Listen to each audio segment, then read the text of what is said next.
Zazayado ya da kimilerin deyimiyle Yadin Paşa, Yadoed Milli ve halkın deyimiyle Yad Mahmud Abbas, yakın dönem Kürt tarihinde önemli bir direnişçi kişilik olmasının yanında savaşçılığı, gözü pekliği, inatçılığı ve kararlı duruşuyla efsaneleşmiş yaşamı kadar ölümü de gizemlerle yüklü ender kişiliklerden biridir. Zazayado, Osmanlı Devleti'nin son demlerinde merkezi Darafeni vilayetin güneyinde yer alan Zikte aşiretindendir. Zikte doğumludur. Doğum tarihi net olarak bilinmemektedir. Ailesi 1. Dünya Savaşı öncesinde Zikte'den ayrılarak Çapakçur'a gelip yerleşmiştir. Dayısı Arif Faris, Çevlik'te bilinen etkin bir şahsiyettir.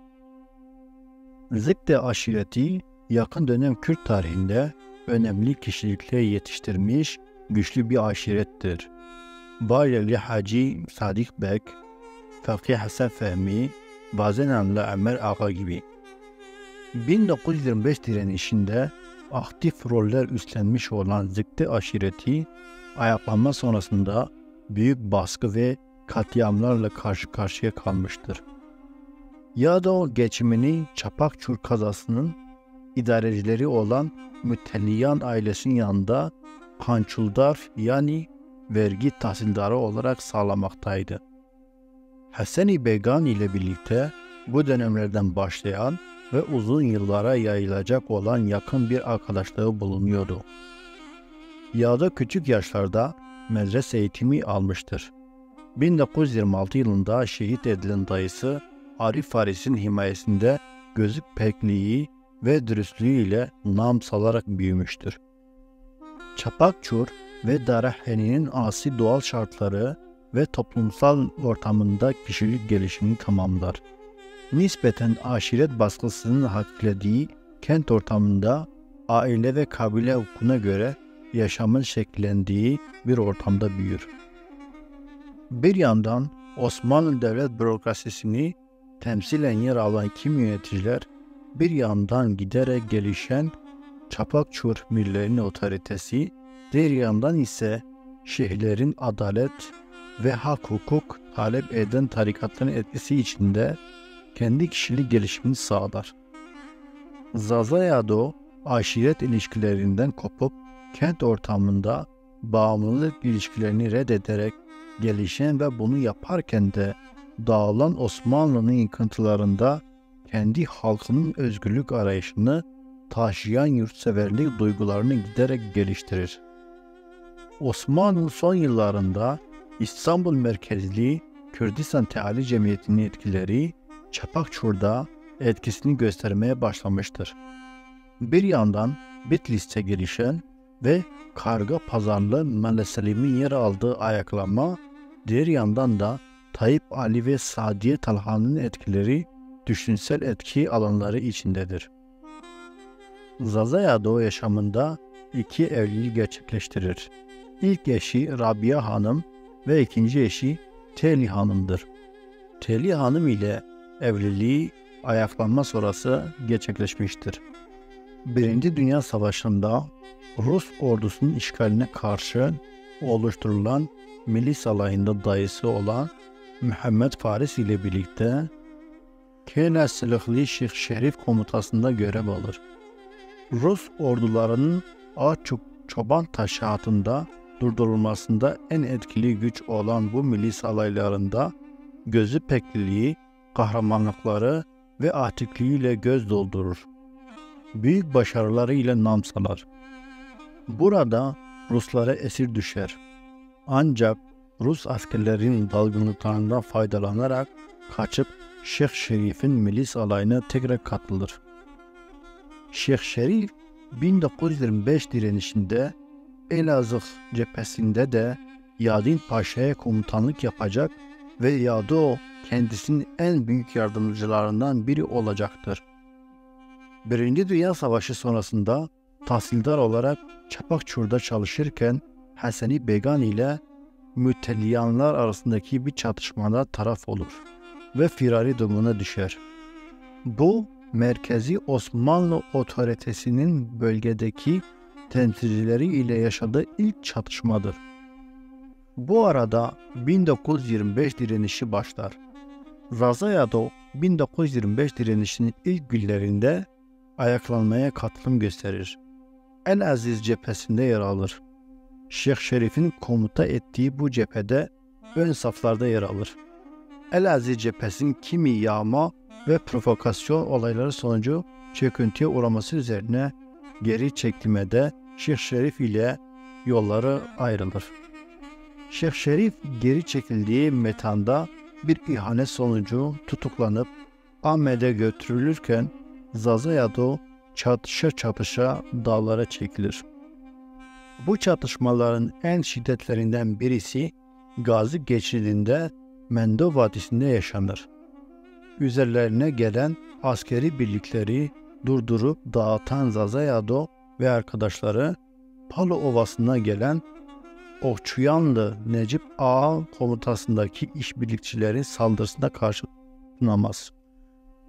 İşbirlikçilere yönelik öfke giderek artar ve adeta Zazayado'nun ilerideki yaşamında çatıştığı ana unsurlardan biri olur.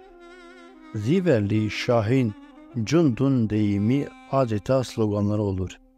Cinnet Kurdun, Kıştışı Destecuno, Kürtlerin cenneti Ovalıların ölümüyle olur. Dağlara dağılan direnççiler ailelerine ulaşmaya, onları gelmekte olan zulüm ve katliamlardan kurtarmaya çalışırlar. Ancak Çanşehirleri ve Çapakçur'un ileri gelenlerin aileleri rehin tutulup dağlardakilerin gelip teslim olması istenir. Ferhan'da bulunan bu aileleri kurtarmak için büyük bir baskın düzenlenir. Bu baskında onlarca asker etkisizleştirilerek bu aileler, ki çoğu kadın ve çocuktur, kurtarılır. Bu çatışmalarda Zazayado'nun yaralandığı da rivayet edilir. 1925-1926 kışı dağlarda geçiren Yado ve arkadaşları Karar Sancak bölgesinde Alevi köylerinde misafir edilir. 1926 yılı sahalarında dağlarda toparlanan direnişçiler Suriye'ye gitme kararı alarak yola çıkar. Çapakçur'dan başlayacak olan ve yaklaşık olarak 600 civarında kişinin, ki çoğu silahsız kadın ve çocuktur, yer aldığı uzun bir yürüyüş gerçekleştirilir. Yado'nun eşi ve çocukları bu yürüyüşte yer almaz. Karabegan mıntıkasından Piran, Terkan ve Ahmet Ovası'ndan Karejdağ'a, Verenşah mıntıkasından Pınhat'e uzanacak olan yürüyüşçüler, yollarda asker ve işbirlikçileri aşiretlerin saldırılarına uğrar. Üzerlerine hava saldırıları gerçekleştirilir.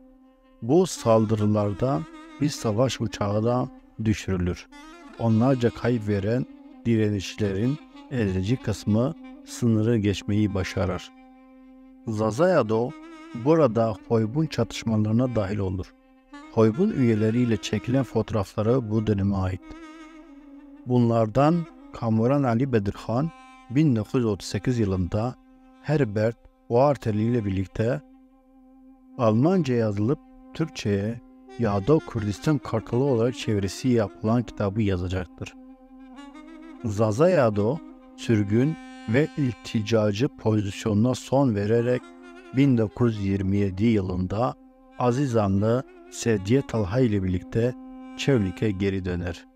Sedye Alciye Talha 1929 yılında bir çatışmada tutuklanacak ve 1942 yılında Sivas'ta idam edilecek.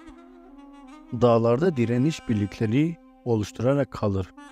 Eşi ve oğlu Çerkezi yanına alarak dağlarda kendisine bir yaşam kurar. Tahsildar iken tanıştığı Kul köyünden Telih Hanım ile 1931 yılında evlenir. Daha çok Çapakçur, Palu, Karakoçan, Mıstan, Botyan mıntıkası ve Sivan tarafları olmak üzere dağları, Mazyar yani meşe ormanlarını kendine mesken edinir. Buralarda emrindeki savaşçılarla birlikte ajan, işbirlikçi ve askeri güçlere karşı saldırılar düzenler. Dağlarda bu şekilde direnen Şeyh Fahri Bukarki, Şeyh Abdurrahim, Enver Ağaye ve Ziyanun gibi birçok direnişçinin öncülük ettiği gruplar gibi vatan toprağına bağlılık ve baş eğmeyen bir direnişçiliğin öncüsü olur.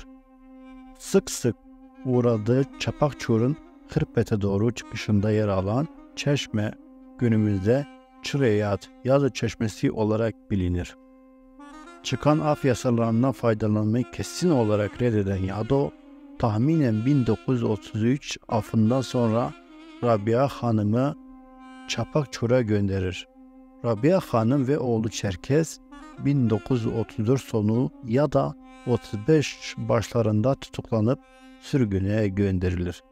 Kayseri ve Dersim Nazmiye'de mecburi iskana tabi tutulurlar.